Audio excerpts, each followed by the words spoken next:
my channel. So I filmed yet another look with the Morphe and Jaclyn Hill palette. I absolutely love this palette so much. It's so easy to work with. You can create so many different looks with it, but I've gone for something a little bit wearable but still got a little bit of drama and I would say a little bit of glam to it. So I did my base first because I find that this eyeshadow, if you like tap off any excess powder, you really don't get any fallout with these shadows. Like honestly, I've done all my foundation first, which you'll see in this video, and then I had no fallout whatsoever. So yeah, they're so amazing to work with. But yeah, I was supposed to do like a rose gold, like really easy eye, but then grunge burgundy glam happened. I absolutely love burgundy tones, especially on warm skin, dark eyes.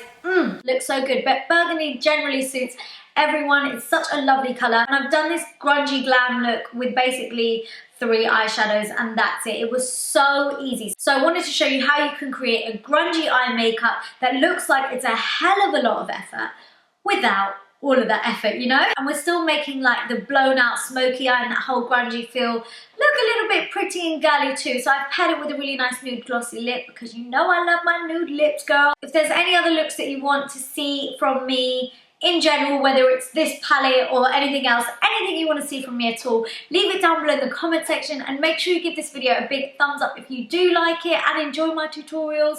And don't forget to subscribe for more. I post 3 times a week, girl, 3 times. So yeah, please do join me on this journey. But for now, enjoy this tutorial. So for once, I'm starting off with my base makeup and I'm taking my primer by Marc Jacobs first, and this is the coconut one, and this is just going to hydrate the skin to achieve a nice glowy base, and I just really like that primer. It helps your foundation last really well. And then I'm taking my Kevyn Aucoin Central Skin Enhancer in the shade SX11 just to conceal any dark areas around the skin, any scarring. It's super full coverage and it covers it up super quick, so I absolutely love this. And then I'm taking the iconic London Illuminator drops in the shade Original, and I'm just taking a little bit of this on my cheeks and just on my forehead. Honestly, I don't know why I went in with a little bit more because yeah, when you start to blend it out, well, it's really bright and glowy, but yeah, it's everything I wanted it to be. It's just a lot, so maybe take it in a smaller amount and blend. But I literally just blended this all over my skin to give my whole face that glowy from within kind of look and vibe. And this is just, well, that's a lot. This is just really nice to use before your foundation. And then I'm mixing the MAC Studio Fix Fluid with L'Oreal True Match. I've done this because I find that Studio Fix is just a little bit too orange for me, and then the True Match is a really nice perfect shade with nice neutral undertones, so mixed together they are absolutely beautiful. And yeah, I'm just stippling this all over my skin. I find that when I stipple my foundation, that's when I achieve the most full coverage base, so that is what I wanted. Then I'm taking the Boing concealer, and I'll leave the shade for it down below, but this is one of their Boing concealers, and this is more of a corrector shade, and I'm just taking this under the eyes to get rid of those dark circles before I conceal. And this is a really nice light and creamy product, so it's not going to interfere with your concealer. And then I've got my NARS Radiant Creamy Concealer in the shade Ginger, which is one of my all-time favourites. And this is just going underneath my eyes to cover up those dark circles, just down the bridge of my nose and at the tip. Also my Cupid's bow and also on my chin. And then I'm just going to take some up in the middle of my forehead. These are areas that we're going to brighten and highlight, and you just want to bring these areas forward on the skin, so it's almost like reverse contouring. And then I'm just going to blend all of those areas out. You can totally use a beauty blender to blend your foundation and concealer out, but I'm really into my brushes at the moment, and I can link my must-have brushes video for you now. But yeah, I'm just stippling everything so that I keep coverage where I want it. Then I've got my Laura Mercier powder, the translucent setting powder, and I'm just heavily packing this on to the areas where I've just concealed and blended out. And I'm doing a little bit of baking because I really want my makeup to last. I'm also just taking it it down my nose. And I'm taking quite a lot of powder on my nose just because I know I get really oily there. And yes, you just want to allow this to sit on the skin for a couple of minutes while this kind of like sinks in and does its magic. And then to set the rest of the face makeup, I've got my matte mineralized skin finish in the shade medium dark, which I'm just patting on at first and then I will blend out. But this is just going to give us a really nice skin-like finish, and it's just a beautiful powder to work with. So yeah, then I'm just like dusting all of the excess powder off. And then for bronzer, I've got this Buxom bronzer in the shade Tahiti, which smells divine, like coconuts. Can you tell I'm obsessed with coconuts? But yeah, I'm just applying this into the hollows of my cheeks, and I'm just going in with this because it's nice and light, so you can go a little bit heavier with it, and it's just got a really nice sheen to it, so it just adds to that whole glowy vibe that we're going for. And then for contour, I've got my Rodial Instaglam contour powder, and this is in the darkest shade, which is 04, I believe. But yeah, I'm just taking this into the hollows of my cheeks. Yes, cut those cheeks out, girl. And then just also on my temples, and also just down the sides of my nose and at the tip. I am going to do a nose contour video soon, so watch this space, guys. In going back to the iconic London Illuminator drops again, I'm just taking this on the top of my cheekbones just to highlight those, and then I'm just going to pat that in. You can actually use this over powder, yep.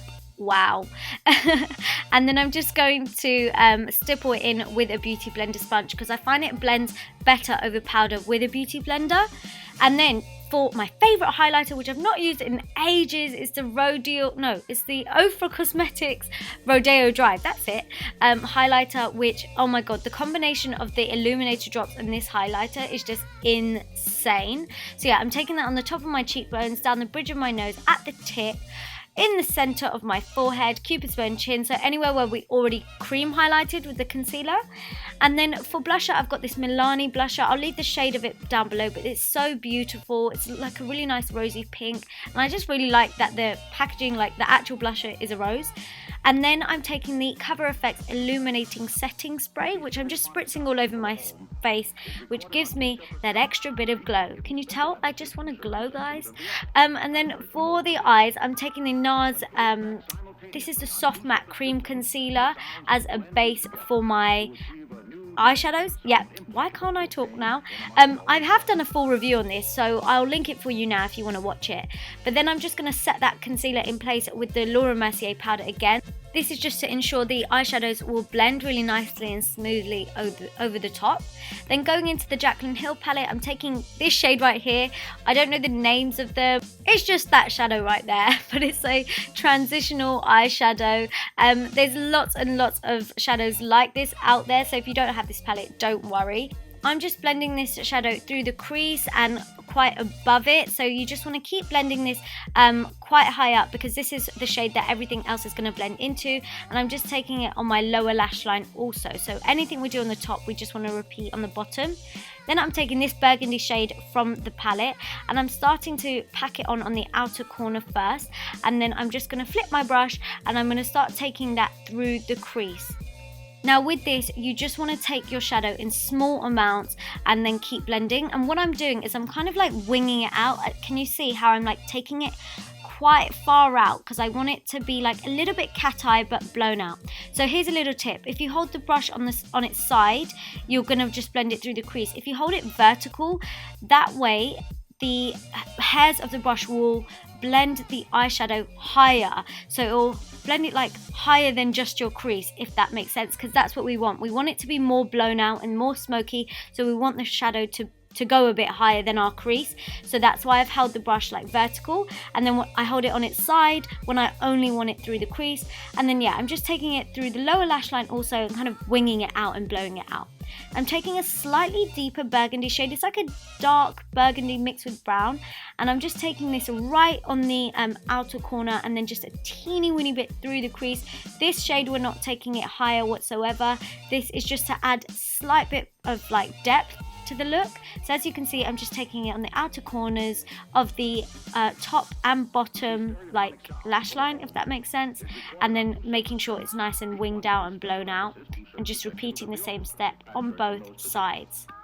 This look does require a lot of blending, so if you think you've blended enough, just go back and blend again. That's all. And then I'm creating a winged liner with the NYX Epic Ink liner pen, which is so easy to work with. I absolutely love this. So I'm just creating my wings with this, and then I've got my Too Faced Better Than Sex mascara, which I absolutely love. I don't know why I ever slept on this, but I'm just applying a few coats of this onto my top and bottom lashes. And then I'm taking the Makeup Geek Espresso, a full spectrum liner, just on the inner waterline of my lower lash line, just to enhance the drama to the eyes. And then for lashes, I've got Melia lashes in the shade Aora, I think, which I absolutely love. They're so pretty. And for the lips, I forgot to add like a lip shot of what I'm using, but yeah, Well Lip Liner by MAC, which is one of my all-time go-to favorites. And then Yash Lipstick, also by MAC, which is again another favorite and a classic. And I'm just applying this all over my lips and then going back in with the lip liner to redefine them. And then for gloss, I've got this new Glamglow gloss. I'll leave the shade and name of it down below. But this is plumping and tingling. Oh my god, I've never experienced anything like this. But I'm just applying this into the center of the lips and blending it in. And then finally, I'm just taking the Rodeo Drive highlighter that we used earlier, just on the inner corners of the eyes, just to add an extra bit of pop. But this, guys, is the finished look. I really hope you like it. Please give it a big thumbs up if you do. Comment down below. Subscribe for more videos. Don't forget to follow me on all of my socials, and I'll see you next time. Mwah. Bye.